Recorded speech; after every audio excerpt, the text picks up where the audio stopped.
사람들이 기드온에게 이르되 내가 미디안과 싸우러 갈 때에 우리를 부르지 아니하였으니 우리를 이같이 대접함은 어찌 됨이냐 하고 그와 크게 다투는지라.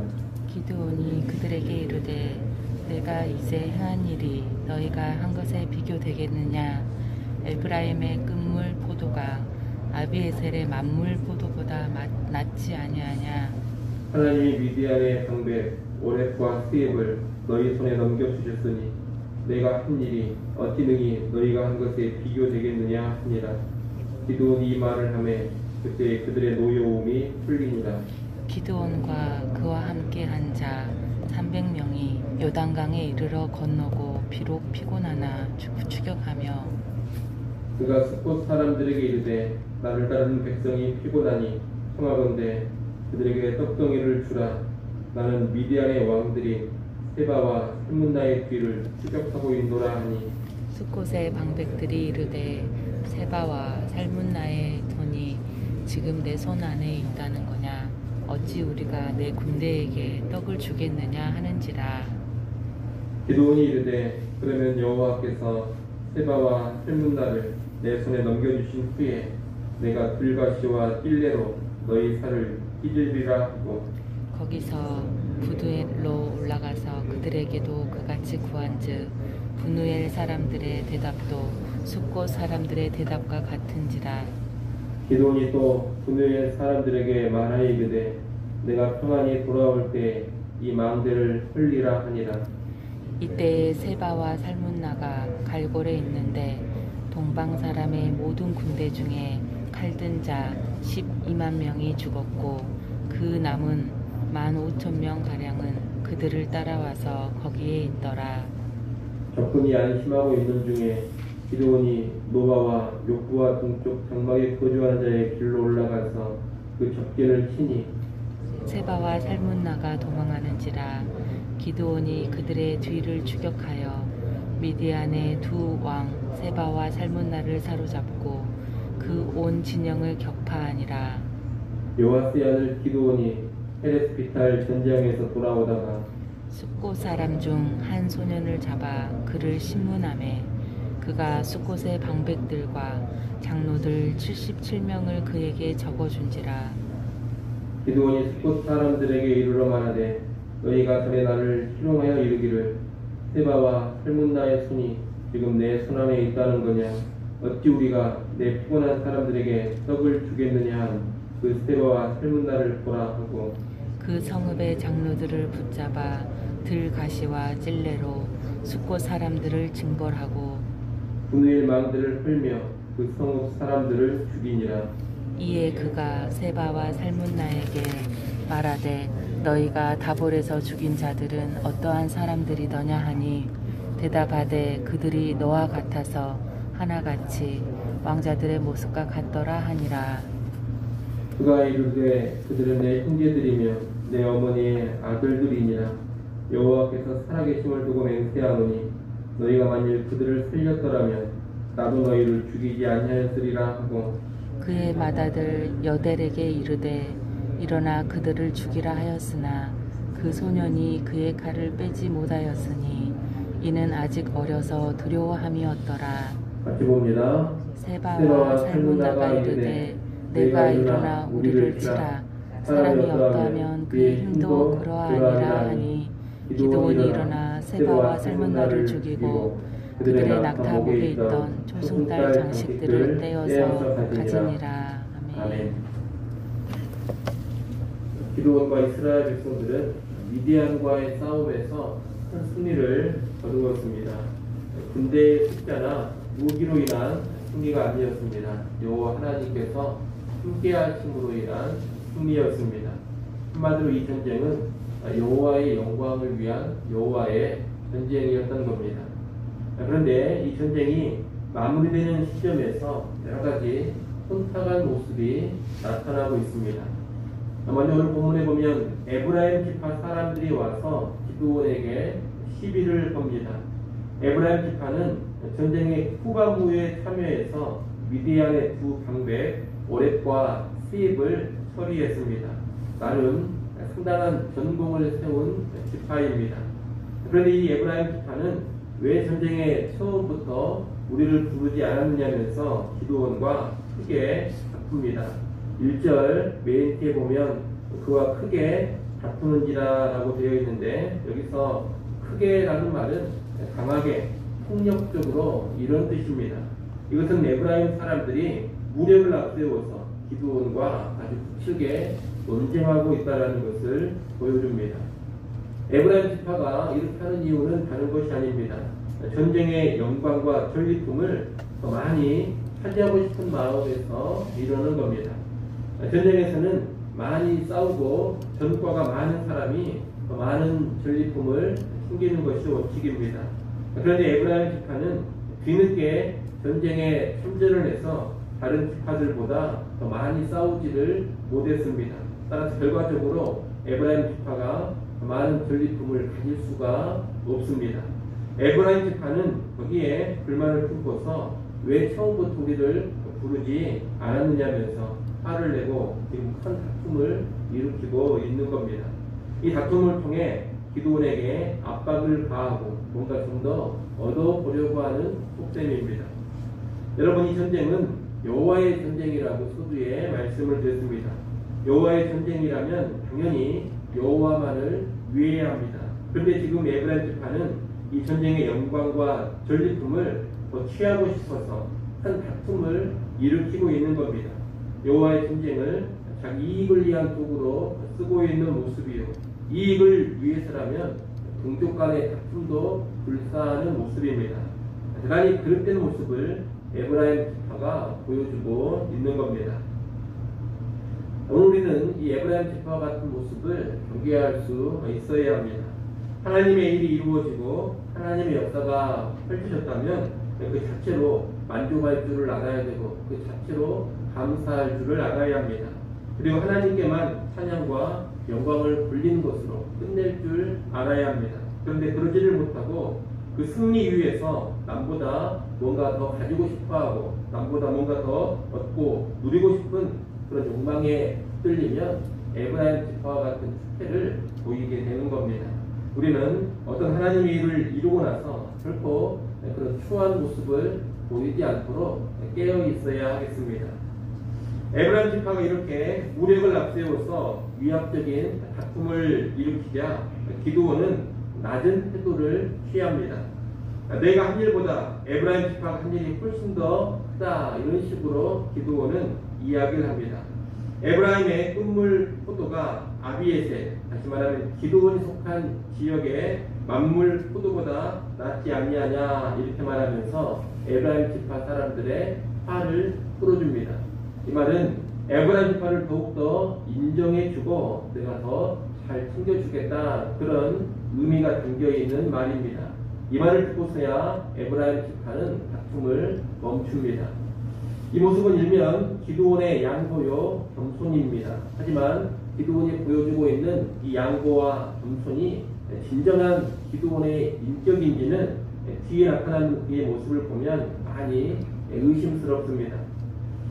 여하튼 에브라임 지파의 불만을 해결한 기드온은 300명의 군사를 거느리고 요단강을 건너 요단 동편으로 가서 계속 전쟁을 수행합니다. 그 전의 전쟁은 요단강 서편에서 펼쳐진 전쟁이었습니다. 그런데 이제부터의 전쟁은 요단강을 건너서 요단 동편에서 펼쳐지는 전쟁입니다. 기드온은 도망친 미디안 군대와 그들의 왕 세바와 살문나를 끝까지 추격해서 멸하려고 하는 겁니다. 그런데 이 과정에서 기드온의 부하들인 300명의 군사가 무척 피곤해했습니다. 거의 탈진을 한 겁니다. 하지만 이런 피곤 가운데서도 추격을 멈추지 않았다고 합니다. 어찌 보면 헌신이다, 이렇게 볼 수도 있겠습니다만 또 달리 본다면 이것은 자신의 부하들에 대한 혹사일 수도 있습니다. 이런 가운데 숫꽃과 분우엘을 지나게 되는데 숫꽃과 분우엘 거민들은 모두 기드온을 외면합니다. 피곤에 지친 기드온과 그의 군사들은 우리에게 음식을 좀 달라, 그렇게 요청을 했습니다. 하지만 숫꽃과 분우엘 거민들은 그 요청을 거절해버린 겁니다. 숫꽃과 분우엘 거민들은 기드온과 300명의 군사를 얕잡아 보고 있습니다. 비록 패배한 미디안의 왕들이지만 아직도 상당수의 군사들이 남아 있습니다. 그런데 겨우 300명을 데리고 가서 그들과 싸운다고 하니 승산이 없어 보이는 겁니다. 혹시라도 기드온이 그 싸움에서 진다면 스콧과 분노의 사람들이 오히려 미디안의 왕들에게 보복을 당할 수도 있습니다. 그래서 스콧과 분노의 사람들은 기드온의 요청을 무시해 버린 겁니다. 이러한 스콧과 분노의 사람들의 태도 역시 바람직하지는 않습니다. 자기의 안위만을 생각하면서 동족을 외면하는 모습이기 때문입니다. 또한 미디안과의 전쟁에서 이미 승리를 주신 하나님을 신뢰하지 않고 있는 그런 모습이기 때문입니다.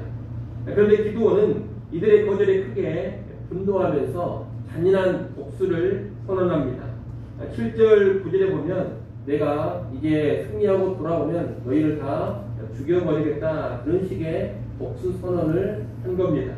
그런데 이런 분노와 증오심 가득한 보복의 태도 역시 바람직한 모습은 아닙니다. 비록 스콧과 분노의 사람들이 그릇 행하기는 했습니다만 그렇다고 해서 동족을 향해 잔인한 복수를 선언하면서까지 하나님을 사랑하지 못한 그런 태도를 보이고 있는 겁니다. 기드온이 참으로 겸손한 사람이라면 이런 모습을 보이지 않았을 겁니다. 근데 지금 기드온의 마음 안에는 아주 큰 교만이 심정 자라나고 있는 것을 우리가 알 수 있습니다. 스콧과 분노의 사람들의 외면 가운데 미디안에 남은 군대를 추격한 기드온은 결국 그 미디안의 군대를 격파시켜버리고 미디안의 왕들인 세바와 살문나를 사로잡아 옵니다. 그리고 돌아오는 길에 기드온은 자기들에게 양식을提供하지 않았던 스콧과 분노의 사람들에게 보복을 합니다. 스콧에 이르러는 스콧의 방백들과 장로들을 잡아다가 들과시와 찔레로 징벌을 했다고 합니다. 스콧의 지도자들을 잡아 들과시와 찔레로 고문을 하고 죽인 것으로 보입니다. 분노에 이르러서는 더 잔인하게 보복을 합니다. 분노의 망대를 털어버리고 성읍 사람들을 다 죽여버렸습니다. 이것은 진멸과도 같은 보복인데 가나안 거민도 아닌 이스라엘 동족의 성읍을 이렇게 진멸하는 것은 악행이 아닐 수가 없습니다. 더욱이 이스라엘 구원자인 사사로 이 기드온이 부름을 받았는데 구원자인 사사로 부름받은 사람이 동족을 오히려 진멸하고 학살해 버리는 것은 있을 수가 없는 일인 겁니다. 한마디로 기드온은 지금 이성을 잃어버린 아주 분노한 장수처럼 행동을 하고 있습니다. 스콧과 분노의 징벌을 본 기드온 주변의 이스라엘 사람들은 아마 커다란 두려움을 느꼈을 겁니다. 기드온은 지금 무엇을 보여주고 있느냐? 나를 무시하고 내 요청을 거부한다면 이렇게 도달하는 것을 보여주고 있는 겁니다. 이제 이스라엘 안에서는 그 누구도 기드온의 권위라든가 기드온의 요구에 감히 반대하거나 도전할 그런 엄두를 내지 못할 것입니다. 스콧과 분노를 징벌한 뒤에 기드온은 세바와 살문나를 신문하면서 세바와 살문나가 자기 형제들을 죽인 것을 확인하고 이 두 왕을 죽여버립니다. 그 내용이 18절 이하에 쭉 나옵니다. 기드온은 세바와 살문나가 과거에 자기 형제들을 죽인 것에 대해서 개인적으로 복수를 한 것입니다. 이를 보면 이 기드온이 세바와 살문나를 끝까지 추격해서 사로잡은 것은 가족의 원수를 갚기 위한 목적도 있었던 것으로 보입니다. 여호와께서 시작하신 전쟁이었는데 기드온은 이 전쟁을 자기 가족의 개인적인 원한을 굽는 일로 마무리하고 있는 겁니다. 특히 미디안의 두 왕을 죽이는 모습을 보면 기드온은 자기가 마치 이스라엘의 왕인 것처럼 행동을 하고 있습니다. 기드온은 자기의 맏아들인 여델에게 미디안의 두 왕을 죽여라, 그렇게 명령을 합니다. 이것은 고대 왕이 왕자를 자기 후계자로 키우는 그런 모습의 일환입니다. 하지만 아직 나이가 어린 기드온의 맏아들 여델은 두려워서 사람을 죽이지를 못합니다. 그래서 결국 기드온이 이 두 왕을 죽입니다. 그리고 미디안의 왕인 세바와 살문나가 사둔 나파의 목에 있던 초승달 장식들을 떼어서 자기가 가집니다. 이 장식들은 왕의 말이나 낙타에 가는 것인데 기도원은 지금 그것을 자기가 취하고 있는 겁니다. 이 또한 기도원 자신이 왕처럼 행세하고 있는 모습입니다. 여러분 지금까지 쭉 본 내용들을 살펴본다면 기도원의 교만이 아주 강하게 드러나고 있음을 알 수가 있습니다. 이 기도원은 전쟁을 처음 시작할 때에도 계속해서 자기 이름을 외치게 하면서 자기를 드러내고자 하는 그런 욕망을 보여줬습니다. 강력한 지파 에브라임이 아주 거칠게 항의를 할 때에는 현실적인 이유를 가지고 양보를 합니다만 숙곡과 분노의 사람들을 대해서는 그의 닥친 분노와 증오를 여지없이 보여주고 있습니다.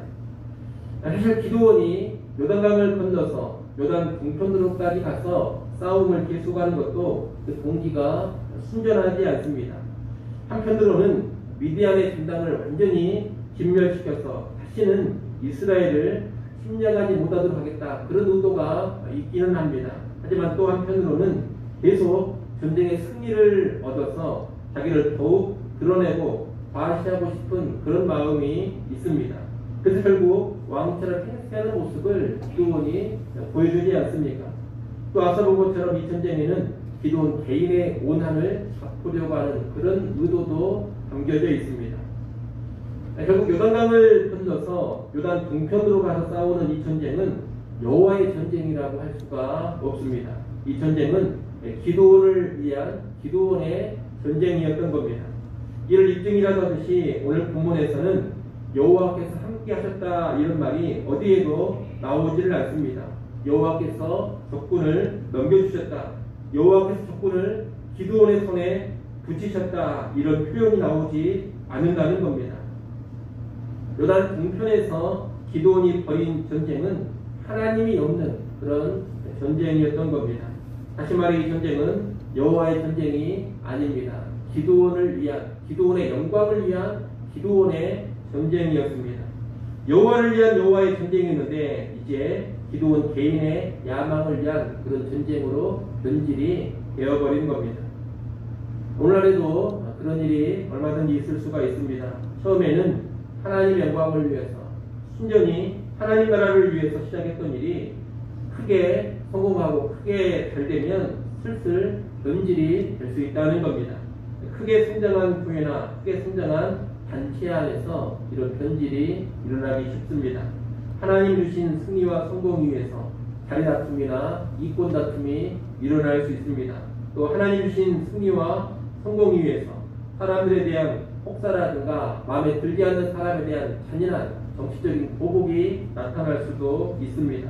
자기의 영광과 자기 욕망을 추구하는 모습이 나타날 수 있고 자기 집안의 이익만을 추구하는 그런 모습이 지도자들에게 나타날 수도 있습니다. 교회나 단체의 지도자가 마치 왕처럼 군림하려는 그런 모습이 나타날 수도 있습니다. 이런 모습이 다 여호와의 전쟁이 인간의 욕망을 위한 전쟁으로 변질되어 버린 모습들인 겁니다. 이 변질의 근간에는 탐욕과 교만이 자리 잡고 있습니다. 이 탐욕과 교만 가운데 영광스러운 여호와의 전쟁, 영광스러운 승리가 더러워지고 혼탁해져 버리는 겁니다. 우리는 이 모습을 크게 경계할 수 있어야 되겠습니다. 여러분, 돈이나 권력, 명예에 관한 모든 탐욕을 버리고 겸손할 줄을 알아야 합니다. 하나님의 승리와 성공을 주실 때 더욱더 욕심을 버리고자 해야 되고 더욱더 겸손해지고자 해야 합니다. 승리하고 성공했을 때 자기가 왕으로 타려고 할 것이 아니라 하나님만을 철저히 높이고 하나님만을 왕으로 지극히 모셔야 합니다. 그래야지만 하나님 주신 승리와 영광이 아름답게 보존이 되는 겁니다. 이를 꼭 기억하시고 승리와 성공 가운데 탐욕을 더욱더 버려가지고 더욱더 겸손하게 살아가는 모든 주의 백성이 될 수 있기를 간절히 소원합니다. 기도하겠습니다. 하나님 아버지, 여호와께서 큰 승리를 주셨음에도 불구하고 기도원이 점점 변질되어가는 것을 보았습니다. 여호와를 위한 전쟁으로 시작이 되었는데 이제 기도원 개인의 욕망과 야망을 위한 전쟁으로 변질되어 버린 것을 보았습니다. 아버지 하나님, 우리의 삶 가운데 결코 이런 변질이 나타나지 않게 하여 주시옵소서. 변질을 막기 위해 탐욕을 버릴 줄 알게 하시고 교만을 버릴 줄 알게 하여 주시옵소서. 큰 승리와 큰 성공 후에 탐욕에 물들기 쉽고 교만에 빠지기 쉽다라는 것을 꼭 기억하게 하시고 승리와 성공 후에 더욱더 탐욕과 교만을 경계할 수 있는 주의 백성들 되게 하여 주옵소서. 아무튼 우리 모든 성도들은 승리하면 승리할수록 더욱더 욕심 버려가게 하시고 성공하면 성공할수록 더욱더 겸손해져가는 진정한 주의 백성들 되게 하여 주옵소서. 이 시간도 기도할 때 더욱더 낮아지고 겸손한 심령으로 주님을 찾기를 간절히 원합니다. 겸손히 엎드리는 주의 백성들 위해 하늘의 한량없는 은혜를 허락하여 주시옵소서. 예수님의 이름으로 기도드리옵나이다. 아멘.